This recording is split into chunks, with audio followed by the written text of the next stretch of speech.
Carta do apóstolo Paulo aos Romanos, capítulo 6, no versículo 22.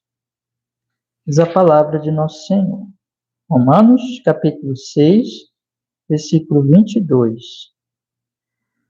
Mas agora, libertados do pecado e feitos servos de Deus, tendes o vosso fruto para a santificação e, por fim, a vida eterna. Amém. Vamos orar. Ó Senhor amado, nós estamos reunidos aqui, Senhor, para ouvir o Senhor falar.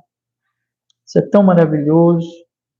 Temos a sua palavra escrita e temos também, Senhor, a sua igreja reunida e o Espírito Santo presente. Fala, Senhor, que esse estudo de hoje não seja pensamento de um homem, mas seja simples exposição da sua palavra, dirigida pelo Espírito Santo. E ao mesmo tempo, Senhor Deus, aplica a nossa alma, nosso coração, no nosso bem eterno, no nosso crescimento, nosso aumento de amor a Ti, santidade, para a glória do Senhor, para a nossa edificação. Em nome de Jesus, com perdão, Senhor, dos nossos pecados em Cristo Jesus. Amém e amém. Pode sentar, meus irmãos. Pode sentar. Meus queridos irmãos, toda a ceia do Senhor, eu estou procurando trazer uma mensagem que não segue aquelas nossas duas séries que nós estamos fazendo, né, na Escola Bíblica Dominical, mas nós tiramos o culto da ceia para um momento especial, para falarmos, meus irmãos, da morte de Jesus na cruz e do Evangelho, das aplicações do Evangelho. Eu sempre procuro dizer assim, não é que os outros dias não falemos, nós estamos falando do Evangelho. O Evangelho é o nosso assunto, é o nosso tema, todos os domingos. Mas nós tiramos esse domingo da ceia para fazermos uma série, uma outra série, na verdade, sobre o Evangelho e sobre as suas aplicações para a nossa vida. E no domingo anterior da ceia, no mês passado, eu comecei a falar sobre a santidade. Estamos falando vários assuntos aqui em relação ao Evangelho de Jesus. E nós falamos sobre a santidade. E eu comecei exatamente com esse versículo aqui, em que o apóstolo Paulo diz: mas agora, libertados do pecado e feitos servos de Deus, tendes o vosso fruto para a santificação e, por fim, a vida eterna. Deus quer que nós sejamos santos. E eu procurei explicar para os irmãos, inclusive lembrando os estudos anteriores das outras ceias, que a questão da santidade, ela é vista na humanidade, por alguns, ela é vista assim, como alguma coisa que não importa, que são os pagãos, são aqueles que não têm religião, têm uma religião pagã, que não tem nada a ver com o cristianismo, é uma religião que nós poderíamos colocar hoje, nos nossos dias, como as pessoas que não vão na igreja, mas que servem ídolos, mas que todo mundo serve alguma coisa, pode servir o dinheiro, pode servir o estudo, pode servir o trabalho, o prazer, e assim por diante. Mas são pessoas que não têm o interesse religioso de ir numa igreja, de buscar uma congregação, uma igreja cristã. E essas pessoas, elas tratam a santidade como alguma coisa assim, que não importa. O que importa é a vontade delas. Romanos capítulo 1 diz que essas pessoas se entregam aos seus desejos pecaminosos. E Deus mesmo, como elas desprezam todo o conhecimento de Deus, elas nem se importam com Deus, na verdade, Deus mesmo as entrega aos seus desejos e elas vão se degradando moralmente. Então, elas vão se tornando cada vez mais ímpias no coração, na mente e na prática. Mas nós vimos também que existe o outro tipo de relacionamento com o assunto da santidade, que é da parte do religioso. Aí já o apóstolo Paulo fala no capítulo 2. Essas pessoas, elas não desprezam a questão da santidade. Ao contrário, elas querem ser santas. mas dentro do entendimento delas. Elas querem ser santas pelo esforço delas. Elas tomam a lei de Deus e dizem assim: eu vou obedecer essa lei, e eu vou, então, agradar a Deus pelo meu esforço à lei. E elas, então, empreendem todo o esforço nisso. O apóstolo Paulo diz, no capítulo 2, que isso não resulta em coisa boa também, a semelhança do pagão, que eles vão se tornando hipócritas, que eles dizem assim, eles pregam contra o roubo, mas eles roubam. Eles pregam contra o adultério, mas eles adulteram. Então, eles vão sendo hipócritas. Apesar de que eles se sentem santarrões, condenam os outros. Paulo deixa claro lá que eles apontam o dedo para os outros, mas são pessoas que, no final das contas, não têm uma vida santa. O que significa isso, meus irmãos? Uma coisa que eu tenho enfatizado bastante. A questão da santidade, ela é importantíssima. A Bíblia, ela diz que sem santidade, a carta aos Hebreus diz que sem santidade ninguém verá o Senhor. Que nós, nos nossos próprios pecados, ou seja, ausência de santidade, nós estamos semeando o mal, a condenação, e o salário do pecado é a morte. Então, santidade é essencial. Nós vivemos num mundo de um Deus santo e nós não somos santos. Então, nós precisamos ser santificados, nós precisamos ter realmente santidade. Então, mas nós não podemos tratar a santidade nem como primeiro grupo, nem como segundo grupo. A nossa única esperança para termos santidade na verdade, a obra de Deus em Cristo Jesus. Então, o apóstolo Paulo ele vai falar para nós, também no estudo anterior, eu procurei falar disso, que existe santidade verdadeira. Não existe no primeiro grupo, nem no segundo grupo, mas no terceiro grupo, que são dos que creem no Senhor Jesus e que pertencem, portanto, a Deus, creem no Evangelho e pertencem, portanto, a Deus. Essas pessoas, o apóstolo Paulo diz que elas são justificadas gratuitamente, elas não podem ser justas diante de Deus pelas suas obras, porque as suas obras são más, mesmo as melhores obras, e porque elas têm uma infinidade de pecados, né, que elas já cometeram. Então, isso é uma dívida muito grande. Que Jesus, porém, quando ele morre na cruz, ele pagou as dívidas dessas pessoas. Então, desde que elas creem em Jesus, ele que nunca pecou, quando elas creem em Jesus, o apóstolo Paulo diz que sem obras, sem mérito, de graça, pela graça, elas são justificadas, é quitado. O justo juiz diz assim: eu aceito o sacrifício do meu filho e vocês estão livres de condenação, justificados na minha presença. Aquilo que a gente diz diante do juiz, né? Então, o juiz decreta isso pelo sangue de Jesus, pela obra de Cristo Jesus. Então, essa é a primeira obra. Agora, isso não é tudo, porque a Bíblia vai falar que esses que são justificados, eles serão santificados. E também, quando Jesus Cristo morre na cruz, o apóstolo Paulo diz, no capítulo 6 dessa carta maravilhosa, exatamente nesse capítulo que nós lemos esse versículo, é por isso que ele diz essas coisas aqui, ele diz que nós não podemos mais permanecer no pecado, nós vamos viver uma vida nova para Deus, porque Jesus não somente nos justifica na cruz, mas quando ele morre na cruz, nós estamos tão ligados a ele como nosso representante que nós morremos. Quando ele ressuscita, quando ele é sepultado antes disso, nós também somos sepultados. Quando ele ressuscita, nós também somos ressuscitados. Ele morreu para o pecado, nele nós morremos para o pecado, e nele nós somos sepultados para o pecado, e nele nós ressuscitamos, não é para o pecado, mas é para Deus, para uma nova vida.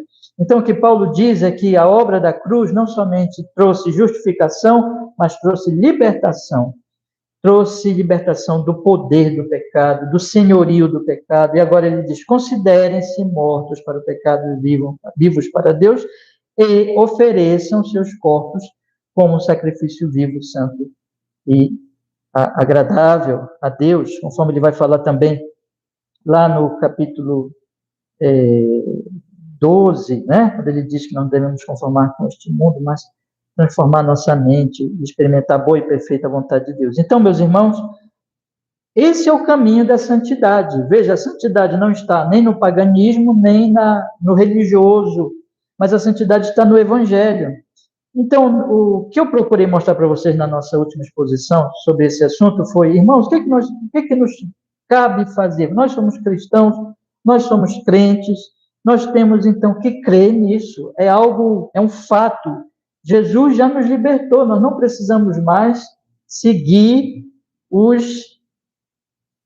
as ordens do pecado, mas nós podemos e devemos dizer: não, pecado, eu creio no Evangelho, Jesus já me libertou, eu me considero morto para ti, e agora eu vou oferecer minhas mãos e os meus membros, todo o meu ser, para a obediência e não para o pecado. O apóstolo Paulo diz também, lá em Romanos capítulo 8, isso foi também falamos no último estudo, que aquele que ele chamou, ele justifica. Ele justifica, ele glorifica. E são os eleitos, são aqueles que ele conheceu, são aqueles que ele predestinou. Então, existe a justificação, existe a santificação, que é um processo, e existe a glorificação, que é quando Jesus voltar, nós vamos pertencer a um novo céu, a nova terra. Nós cantamos isso aqui, irmão, do amor de Deus, no último hino. Nós cantamos 2 hinos. O primeiro hino, que é o Salmo 1, que diz sobre o homem bem-aventurado que tem prazer na lei de Deus, e o segundo hino, que fala do amor de Deus eterno, antes de todos os tempos, mas que se revelou na cruz, mas que se revelou quando caiu no nosso peito pelo Espírito Santo, que nos trouxe regeneração, e que nunca passará e nos levará para a glória eterna. Então, o cristão é aquele que crê nessas verdades e que, portanto, crendo nessas verdades, ele deve se levantar e deve dizer assim: eu vou viver hoje esse dia não para o pecado, porque eu não sou mais da vida velha, mas eu vou dedicar minha vida em amor, em gratidão a Deus, porque Jesus já me libertou. Isso é questão de fé e de ação, crendo no Senhor Jesus, de ação correspondente a esta fé. Considerem-se mortos, entreguem os seus membros a Deus. Essas são as 2 recomendações apostólicas diante dessa verdade. E esse é o caminho da santidade. Considere-se morto para o pecado. Creia nisso, isso é um fato. Entregue os seus membros à santidade, à vontade de Deus. Agora, meus irmãos, eu preciso continuar a tratar, porque tem outros aspectos do assunto da santidade que, dentro do Evangelho de Jesus, que nós não podemos esquecer e que está aqui na carta aos Romanos, nas outras cartas apostólicas, mas eu estou me detendo, por enquanto, muito em Romanos, e nós vamos observar aqui algumas coisas. Eu quero mostrar para vocês mais algumas verdades da santidade conforme o Evangelho de Jesus. Repito, a santidade não está no paganismo, a santidade não está no religioso, na religiosidade humana, mas a santidade está no Evangelho. Agora, o que mais nós devemos entender sobre essa santidade no Evangelho? A verdade que eu quero, em primeiro lugar, abordar com vocês, irmãos, que nós não podemos esquecer, é que, contrária à santidade do religioso, a santidade no Evangelho, ela tem, vamos dizer assim, uma outra natureza e um outro alvo. Qual é essa natureza, irmãos? O que é essa santidade conforme o Evangelho, que é diferente da santidade conforme o homem religioso, hipócrita, e, portanto, uma falsa santidade? Eu quero chamar a atenção de vocês para o capítulo 2, novamente, pedir para vocês acompanharem comigo nas suas Bíblias, no capítulo 2, irmãos, em que o apóstolo Paulo, ele diz assim, ó,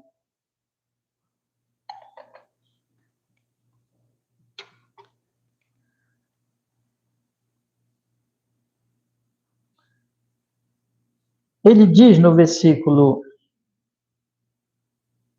2, capítulo 2, versículo 2, bem sabemos que o juízo de Deus é segundo a verdade sobre os que as coisas fazem. E tu, homem, que julgas os que fazem tais coisas, cuidas que fazendo-as tu escaparás do juízo de Deus?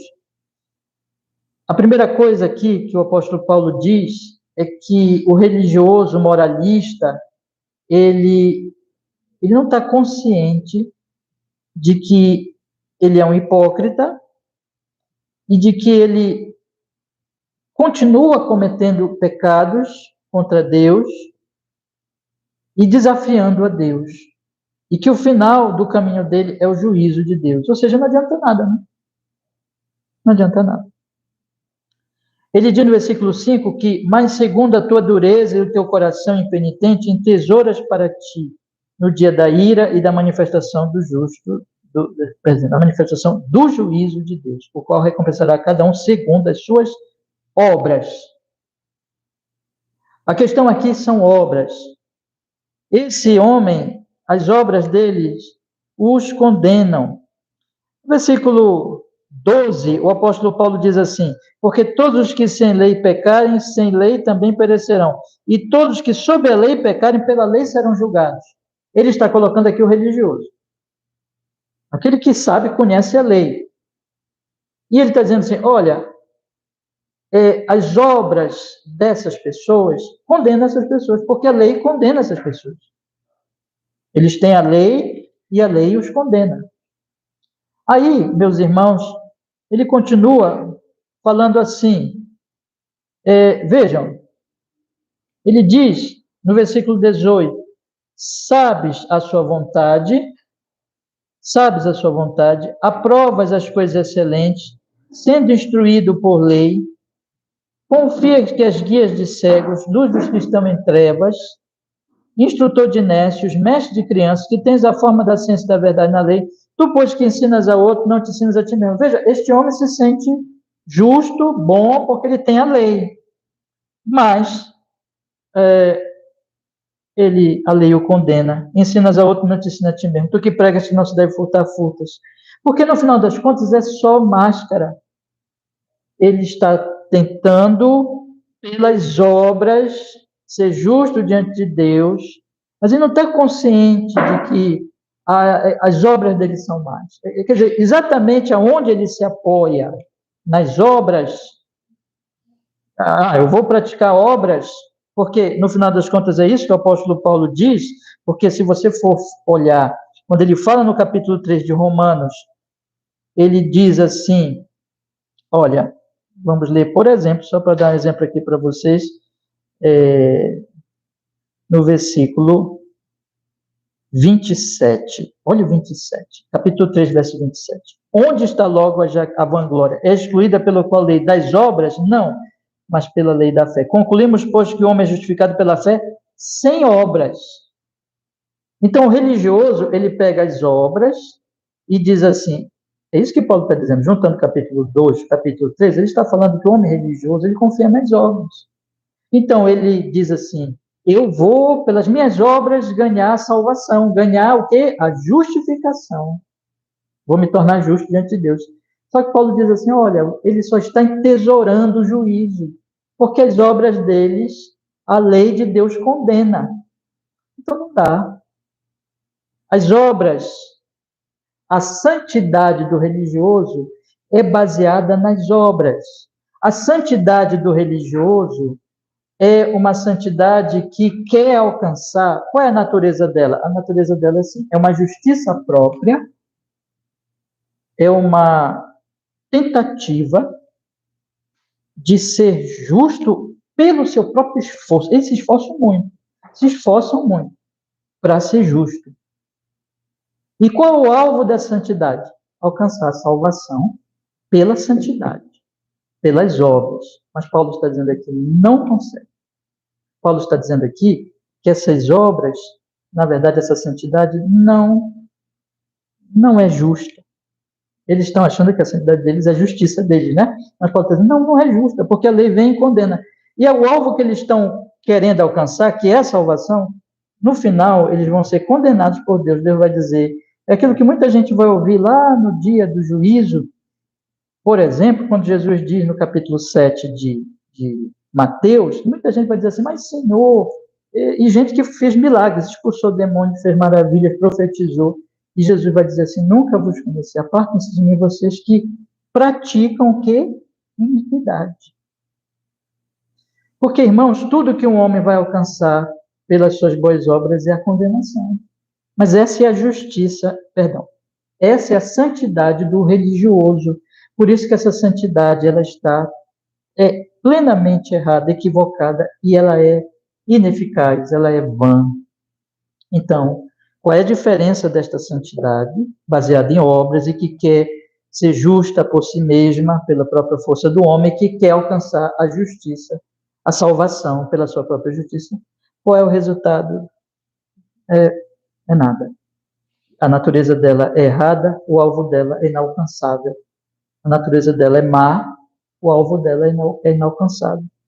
Mas a santidade, conforme o Evangelho, não tem nada a ver com isso, não é nada disso. Irmãos, deixa eu falar uma coisa para vocês. Está cheio de gente nas igrejas conforme essa santidade de obras. Cheio de gente nas igrejas que está tentando, sabe, pelo seu próprio esforço, ser santo e alcançar a salvação. É a confiança nas próprias obras. Isso não é evangelho. Há um falso evangelho em muitas igrejas, em muitas congregações, e até em congregações ortodoxas, mas que as pessoas não estão entendendo por algum motivo. Talvez ali haja uma frieza, haja uma ortodoxia morta, e as pessoas não estão entendendo o evangelho verdadeiramente. Mas o evangelho de Jesus, a santidade conforme o evangelho, como é? Como é? Qual é a natureza dela? A natureza dela não é, meus queridos irmãos, uma justiça do próprio homem. Não é isso. Não é algo produzido pelo esforço, por toda a energia humana, por se esforçar muito. Está aqui os mandamentos de Deus e agora eu vou, com toda a minha força, procurar obedecer esses mandamentos para agradar a Deus e para ser justo diante de Deus. Isso aí é a natureza, é a santidade falsa das obras. Não é isso que é a santidade do Evangelho. A santidade do Evangelho, ela é fruto da fé em Cristo Jesus. Essa é a primeira grande questão que eu quero enfatizar. É fruto da fé. É fruto da fé de que a obra de Jesus é suficiente. De que, quando Jesus morreu na cruz, ele me justificou mesmo. Que eu estou limpo diante de Deus, está tudo certo, está tudo bem, está quitado. Jesus já me justificou. A santidade, conforme o Evangelho, ela está enraizada, e nós podemos dizer, ela é um fruto desta fé na justificação, que já estou salvo, que já estou justificado, que eu não tenho que, pelo meu esforço, procurar ser salvo ou agradar a Deus. Eu quero agradar a Deus, mas não com essa motivação de agradando, ele dizer para mim assim, olha, agora já que você fez isso, você está salvo. Não, porque ele já disse, você está justificado no sangue do meu filho. Você já foi justificado. Então, a santidade verdadeira do Evangelho, ela brota dessa convicção, dessa fé que Jesus já me justificou. Primeiro.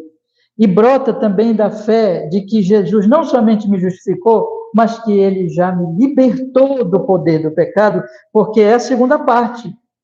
Porque quando Jesus morre na cruz, ele paga pelos meus pecados, mas ele também, conforme Romanos 6, e é isso que simboliza o batismo, né? Bora olhar de novo Romanos 6, quando ele diz assim, Romanos 6, versículo 1, observe, ele diz assim, que diremos, pois, permaneceremos no pecado para que a graça abunde? De modo nenhum. Nós estamos mortos para o pecado, como viveremos ainda nele? Ou não sabeis que todos quantos fomos batizados em Jesus Cristo, fomos batizados na sua morte, de sorte que fomos sepultados com ele pelo batismo na morte, para que como Cristo foi ressuscitado entre os mortos pela glória do Pai, assim andemos nós também em novidade de vida. Ele está dizendo aqui, olha, quando Jesus morreu, eu morri. É o que eu preguei na última ceia. Quando Jesus morreu, eu morri com ele. Quando Jesus foi sepultado, eu fui sepultado com ele. Quando Jesus ressuscitou, eu ressuscitei com ele. Eu morri para o quê? Para quê? Para o pecado. Eu ressuscitei para quê? Para quem? Para Deus, para uma nova vida. E isso que o batismo simboliza, não é, meus irmãos? Nosso batismo, vocês foram batizados, eu fui batizado, nós fomos batizados, nós somos crentes, fomos batizados, e o batismo representa isso, uma lavagem do Espírito Santo, uma morte para o pecado e uma ressurreição espiritual. Então, a santidade vem desta fé, na fé que eu fui já justificado, e na fé eu estou livre do pecado, que eu não preciso mais, irmãos, sabe, tentar, nem ser justo, porque eu já sou justo em Cristo, nem tentar pelo meu esforço vencer o pecado, porque o pecado já está vencido na cruz, já está vencido na cruz. Mas tem um terceiro elemento desta santidade que o religioso também não entende, porque o religioso, conforme eu falei para os irmãos, ele tenta ser santo pelo seu esforço, ele se esforça. Mas a Bíblia diz que não é pelo nosso esforço, não é pela nossa carne. Olhem comigo o capítulo 8 agora, por gentileza. Observem que no capítulo 8 o apóstolo Paulo diz assim, no primeiro versículo, observe bem, ele diz assim: portanto, agora nenhuma condenação há para os que estão em Cristo Jesus, que não andam segundo a carne, mas segundo o quê, meus irmãos? O Espírito.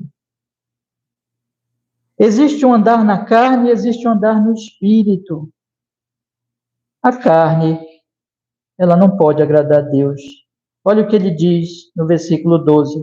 De maneira, irmãos, somos devedores não à carne para vivermos segundo a carne, porque se viverdes segundo a carne, morrereis. Mas se pelo Espírito mortificardes as obras do corpo, vivereis. Lá no versículo anterior, um pouquinho antes, ele diz assim, versículo 5, porque os que são segundo a carne inclinam-se para as coisas da carne, mas os que são segundo o Espírito para as coisas do Espírito. Porque a inclinação da carne, o que é, irmãos? É morte. Mas a inclinação do Espírito é vida e paz. Porquanto a inclinação da carne é inimizade contra Deus, pois não é sujeita à lei de Deus. Nem é verdade ou pode ser. Portanto, os que estão na carne não podem agradar a Deus. Então, veja, o religioso, ele quer pela carne, pelo esforço da sua natureza normal, ser santo. Não dá, porque a carne, ela é contra a lei de Deus. A carne, ela é contrária a Deus, ela é inimiga de Deus, então não dá. Está errado isso aí.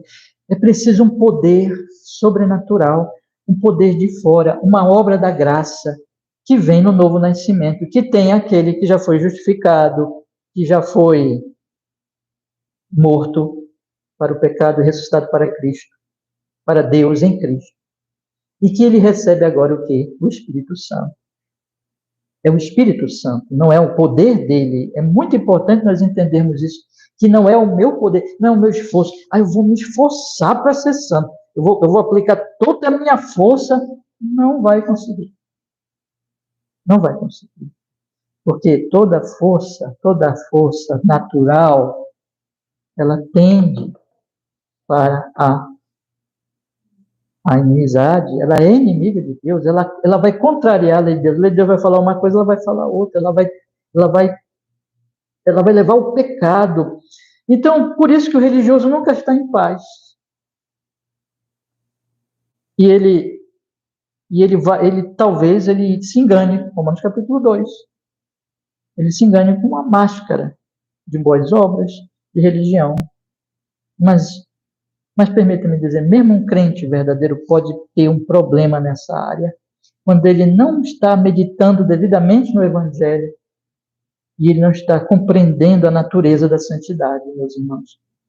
Então, a santidade, ela é uma obra do Espírito Santo, e não do nosso esforço, e não da nossa carne, e não da nossa própria determinação humana, confiando em nós mesmos. Então, a santidade, ela é fruto da fé de que eu já estou justificado, de que eu já estou morto para o pecado, é um fato.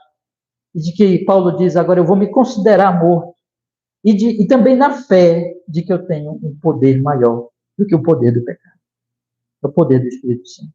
Andai em espírito e não satisfareis o desejo da carne. O que significa isso na prática? Significa que eu vou me levantar e vou dizer assim, pela fé, eu creio no Espírito Santo. E confiando nessa obra maravilhosa da cruz, no poder do Espírito Santo, não confiando no meu esforço, mas eu vou agora É uma luta, realmente é uma luta, mas não é uma luta com as minhas armas, não é uma luta confiando em mim, nem é uma luta tentando se justificar, nem é uma luta tentando agradar a Deus e ser justificado, mas é uma luta na fé de que eu já fui justificado, de que Jesus já me libertou, de que eu tenho o Espírito Santo. É uma luta, como é que eu posso? Eu vou tentar dizer assim, é uma luta na paz. A luta da santidade do religioso é uma luta angustiada, que ele fica tentando pelas obras ser justo diante de Deus, e ele só faz cair ou numa hipocrisia, num auto-engano, ou numa situação de desespero mesmo, não tem paz, não tem alegria da salvação, não tem alegria do Evangelho. Meus queridos irmãos, eu espero que eu esteja sendo o mais claro possível quando eu estou lhes dizendo aqui que você precisa entender bem o Evangelho, entender bem a natureza da santidade, para não cair nesses erros. Né? E eu quero dizer, meus irmãos, se vocês tiverem dúvida, venham conversar comigo, tá? Porque a gente precisa conversar sobre esses assuntos, e tratar desses assuntos na Igreja de Deus, e cada vez compreender melhor. Mas há um outro aspecto da santidade, do Evangelho, que também faz diferença e que tem a ver com o que eu já falei. Já falei num certo sentido, mas eu preciso agora enfatizar agora mais essa questão num ponto só para ele, que é o quê? A santidade, ela está relacionada com a justificação no sentido de que a santidade não é para justificar. Vocês vão dizer assim, pastor, você já falou isso. Já falei, mas entremeado com outros assuntos. Agora eu tenho que destacar mais. A santidade não é para justificar. A santidade não é para justificar. A santidade é para os que já foram justificados.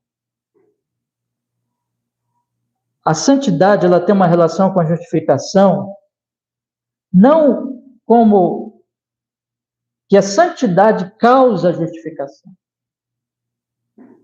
mas que a santidade, ela é uma realidade na vida daquele que já foi justificado. Ele já foi justificado.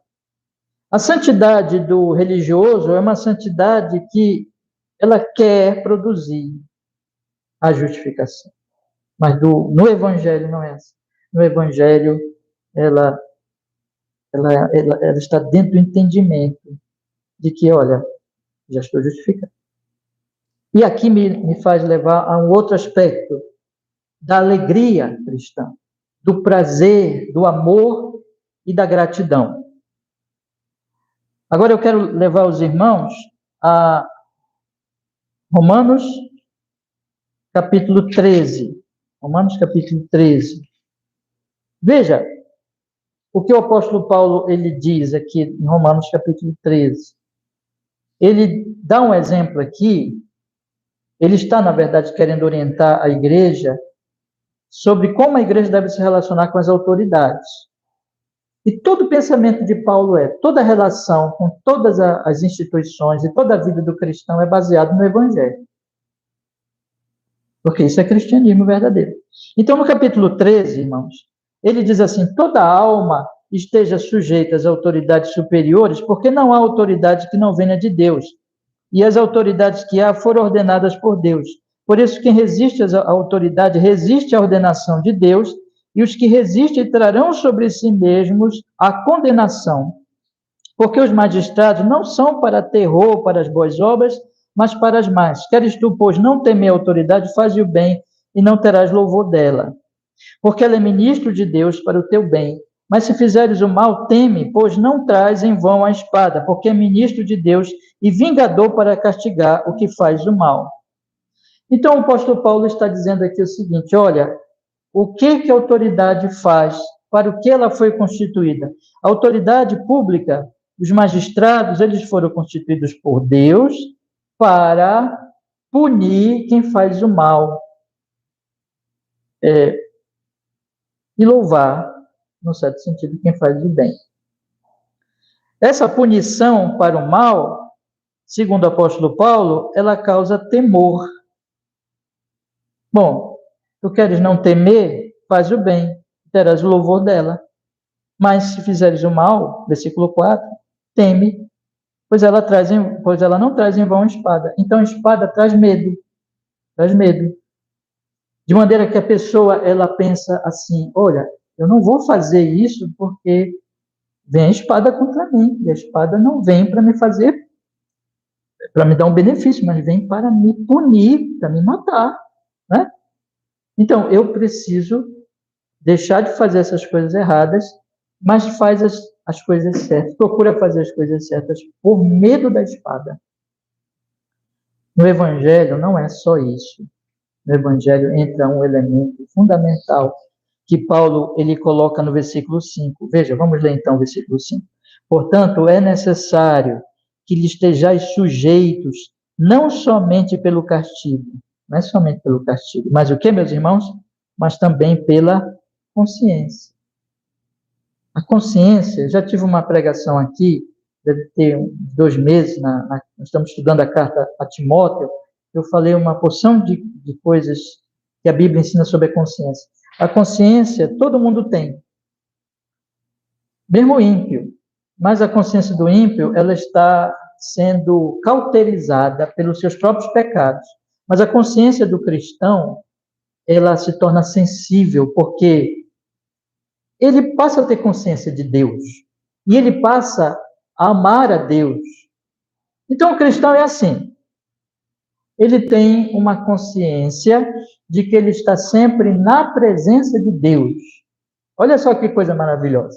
O cristão, o nascido de novo, que tem o Espírito Santo, ele é o único ser humano nessa vida que em todo lugar ele tem consciência de que ele está andando na presença de Deus.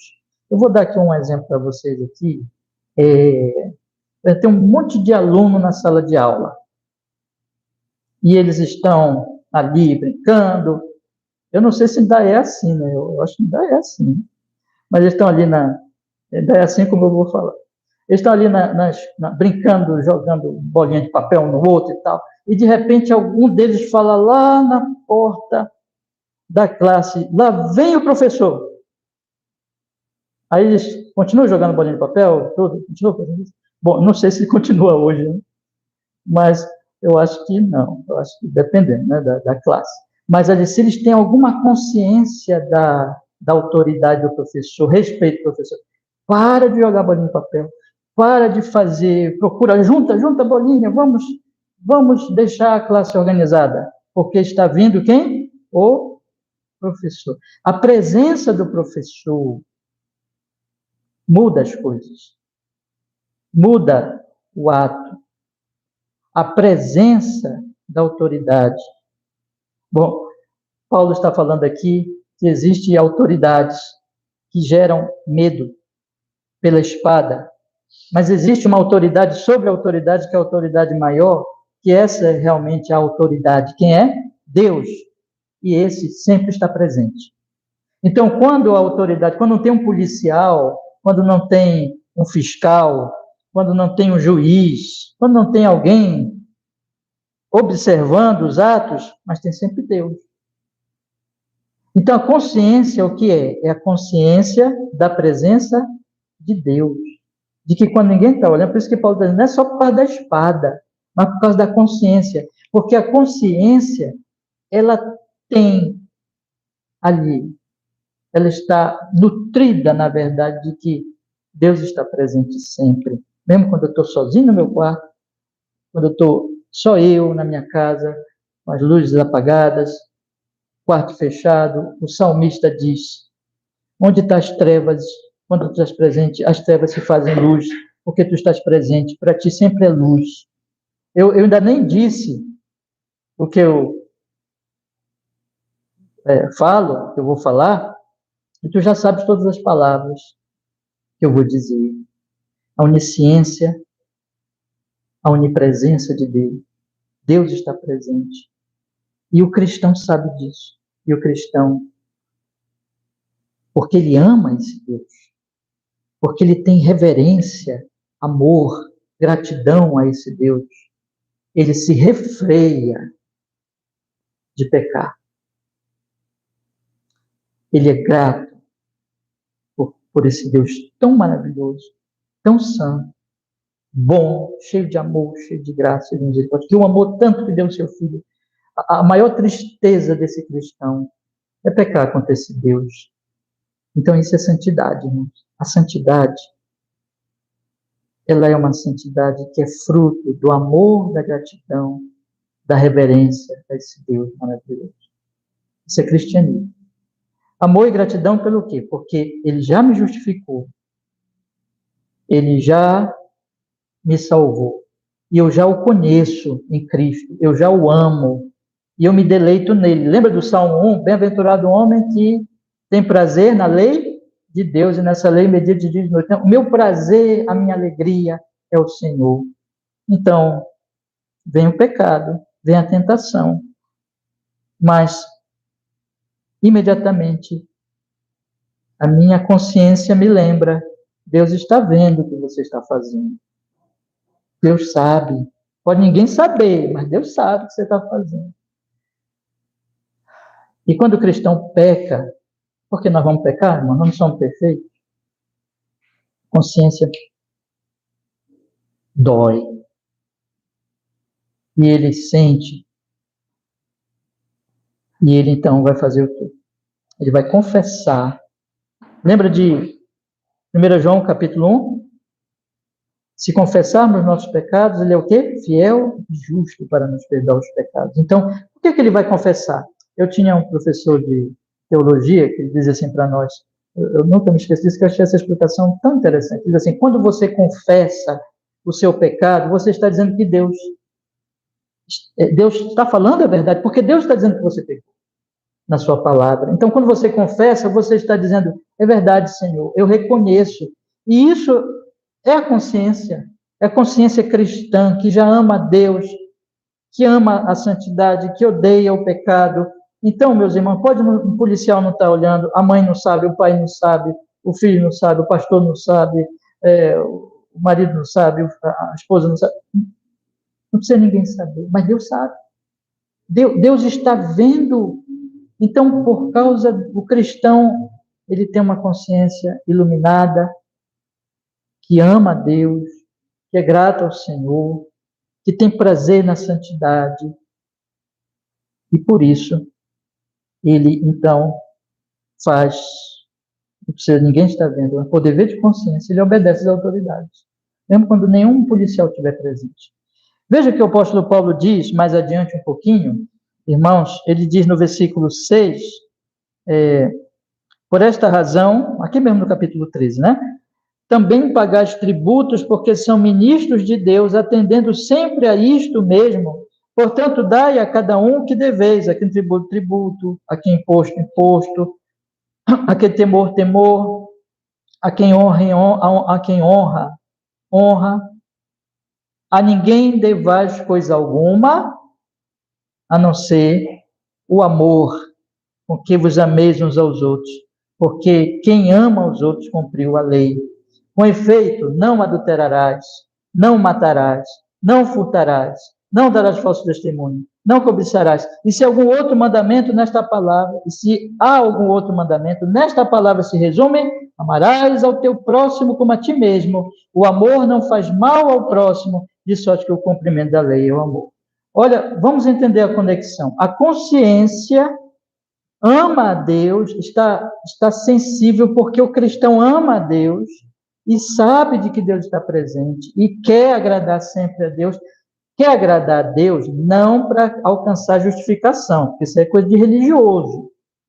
Quer agradar a Deus porque já foi justificado, porque já foi amado eternamente na cruz, já ama a Deus. Então, por isso que agradar a Deus é a relação de pai, de filho para pai. O filho que ama o pai, por amor ao pai, agrada ao pai. Faz o que o pai gosta. Tem prazer na vontade do pai. Deus é nosso pai. Não é uma relação de medo, irmão. Não é uma relação de medo, é uma relação de amor. Então, eu já amo a Deus. E se eu já amo a Deus, por amor a Deus, eu vou amar o meu próximo. Que não é amável, hein? Meu próximo é difícil. Ah, mas é difícil. Ainda mais o próximo mais próximo, né? é mais difícil, não é porque ele seja pior que os outros, é porque a gente conhece melhor ele, vive com a gente, né? Então, ele é mais difícil. Nós conhecemos as suas fraquezas, nós conhecemos os seus defeitos, então é difícil. Mas por amor ao Senhor, eu vou amar essa pessoa difícil. E em amor, eu não vou adulterar, eu não vou matar, eu não vou adulterar contra ela, contra Deus e traindo a ela. Eu não vou matá-la, eu não vou furtá-la, eu não vou dar mau testemunho dela, eu não vou cobiçar o que é dela. Porque quem ama faz o bem. Então, o que é santidade, meus irmãos? Eu confesso que eu não ouço muito esse tipo de verdade quando alguém prega sobre santidade. A pessoa não tem falado muito nisso. Mas eu deixo eu falar uma coisa bíblica, estou mostrando para vocês nas Escrituras. Santidade é amar. Santidade é amar. Santidade é amar a Deus e amar o próximo. Qual é o resumo? Santidade é obedecer à lei, não é? E qual é o resumo da lei? Amar a Deus sobre todas as coisas e ao próximo como? A si mesmo. Então, quando eu estou amando, eu estou sendo santo. Quando eu estou amando a Deus e amando o meu próximo, eu estou sendo santo. Eu estou sendo santificado. Veja, meus queridos irmãos, não tem nada a ver com religiosidade, daquele que, eu quero ser santo para agradar a Deus, eu quero ser santo para agradar a Deus, eu quero ser santo porque eu posso, se eu pecar aqui, eu vou para o inferno, e Deus está pronto para me mandar para o inferno agora. Isso é religiosidade. Isso é religiosidade, isso não é evangelho não, meus irmãos. O evangelho é, ele já me amou, ele já me justificou. Eu não vou mais para o inferno. Eu não vou para o inferno. O inferno é real, é terrível, mas ele já me salvou do inferno. E agora, por amor a esse tão maravilhoso Deus, que eu chamo de Pai, eu vou amar o próximo, eu vou viver em santidade. O religioso, a santidade do religioso não tem nada a ver com a santidade no Evangelho de Jesus Cristo, nosso Redentor, nosso Salvador. Eu desconfio, meus irmãos, que nós temos vivido hoje nas igrejas e na sociedade moderna, a gente está vendo um crescimento da corrupção, do pecado, porque ou se está vivendo no paganismo, Romanos capítulo 1, ou se está vivendo em igrejas, mas numa falsa santidade, numa falsa religião, na religiosidade humana. Isso cria uma coisa, sabe, uma coisa corrupta, doentia, sem paz, sem alegria do Espírito Santo. Sem paz. Meus queridos irmãos, a minha oração por mim e por vocês, me ajudem nisso, é que o Senhor nos faça compreender o Evangelho, nos faça entender o que é santidade conforme o Evangelho. É uma coisa alegre. Você vê isso em Paulo, você vê isso em Pedro. Leia as cartas e veja a alegria desses apóstolos. Você vê isso em Atos capítulo 2, quando aqueles irmãos queriam estar juntos. Eles queriam estar juntos porque eles foram salvos, porque Jesus morreu por eles, porque eles entenderam o Evangelho. Jesus disse, irmãos, que nós temos gozo e alegria nele, paz nele, amor nele, e que isso vai mostrar para o mundo o poder de Deus e o amor de Deus. Onde está isso nas igrejas, meus irmãos? Onde está isso nas igrejas? Onde a gente vê hoje tanta briga, tanta confusão, tanta hipocrisia, tanta religiosidade falsa, sabe, clara de quem está fora da igreja. As pessoas olham para o cristianismo normal do nosso país e dizem assim, eu não quero saber disso, porque é um bando de hipócrita. Isso não é evangelho. O evangelho de Jesus Cristo nem é paganismo, nem é dizer assim, como as pessoas também que não vão na igreja dizem assim, isso aí, santidade não importa, eu vou ver a minha vida. Não, isso não é. Nem é religiosidade humana. É amor a Deus, porque eu fui amado. É uma vida de alegria, porque eu fui justificado. É uma vida de paz nele, de amor a ele, no poder do seu Espírito Santo. Ainda tinha outras coisas para falar, mas eu vou deixar para outra Santa Ceia, tá bom? E o que eu tinha para falar, eu ainda não consegui falar. Eu estou prometendo isso desde da ceia passada, que é Romanos capítulo 7. Porque existe, irmão, lá em Romanos capítulo 7, um outro ensino sobre o aspecto da santidade, que a santidade ela é uma luta. É uma luta real. Todo cristão sente que existe uma força nele contrária à lei de Deus e à carne. Mas nós vamos deixar isso para a próxima ceia. Mas eu quero concluir, então, chamando meus irmãos. Meus queridos irmãos, quero chamar vocês para o seguinte nesta manhã.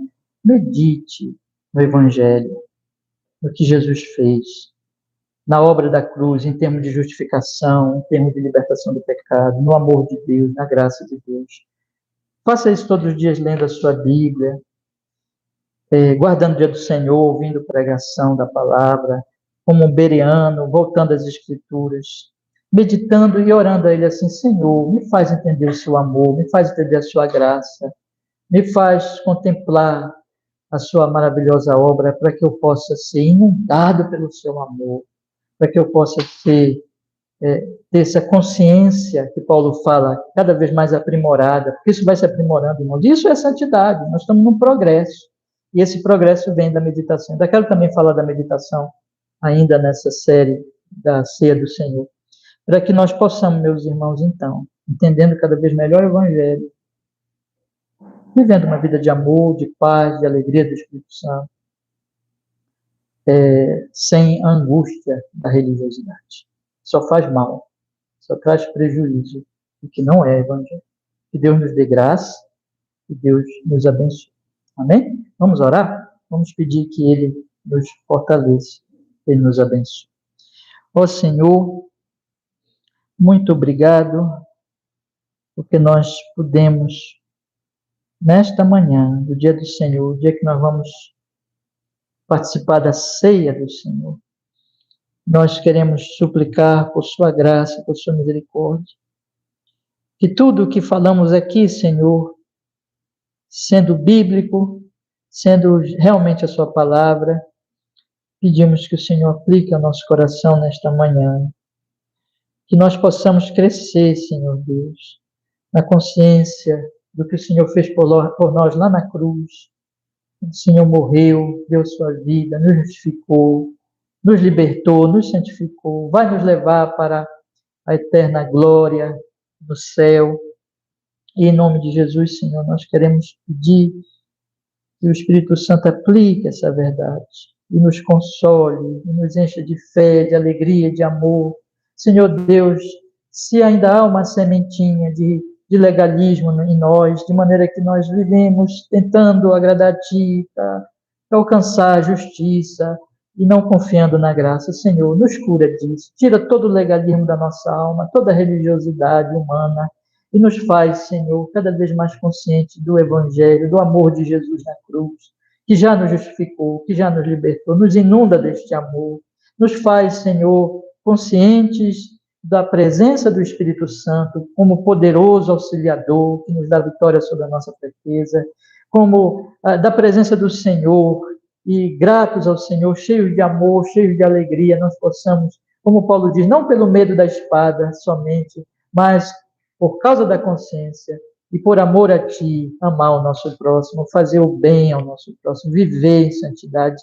E que, Senhor Deus, a nossa querida igreja, cada irmão amado que está aqui, aqueles que estiverem ouvindo essa transmissão, que estiverem ouvindo depois a gravação, todos cresçam na santidade, conforme o Evangelho, a verdadeira santidade que vem da cruz, que vem de Cristo, que vem do Espírito Santo. Faz isso, Senhor, na nossa vida para o seu louvor, para o nosso bem e o bem de muitos que tenham contato conosco, em nome de Jesus. Amém e amém. Deus nos abençoe, meus queridos irmãos.